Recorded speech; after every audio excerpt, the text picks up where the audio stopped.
बिच्छा 21 रमज़ान मुबारक शहादत हज़रत इमाम अली अलैहिस्सलाम जिस सिलसिले में हर साल जिया हिन साल बि अंजुमन ग़ुलामान अहल बैत बिच्छा परां सैयद गदा हुसैन शाह लतीफ़ी, सैयद फ़िदा हुसैन शाह, सैयद नादी अली करबलाई, सैयद जराड़ शाह लतीफ़ी जी अॻवाणी में मातमी जुलूस बरामद कयो वियो, जंहिंमें ज़ुलजना ताबूत अलम पाक बरामद कया विया, जॾहिं त मातमी जुलूस में नूह ख़्वानी सीना ज़नी मातमदारी कई वई।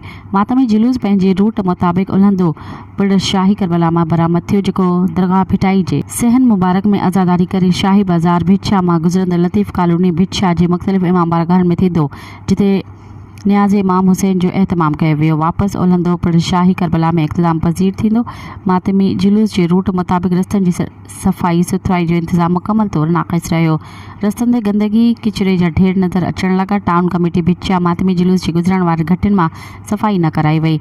सिक्योरिटी जे हवाले सां SHO बिच्छा जावेद हयात पंवर पारां सिक्योरिटी जा इंतज़ाम सख़्त कया विया। मातमी जुलूस जी हिफ़ाज़त लाइ पुलिस एहलकारनि समेत SHO बिच्छा पंहिंजी ड्यूटी सरअंजाम ॾिनी। मज़ीद ख़बरनि ऐं तफ़सीलात लाइ विज़िट कयो असांजी वेबसाइट www.awamiNewsHD.com ऐं ॾिसंदा रहो अवामी न्यूज़ HD।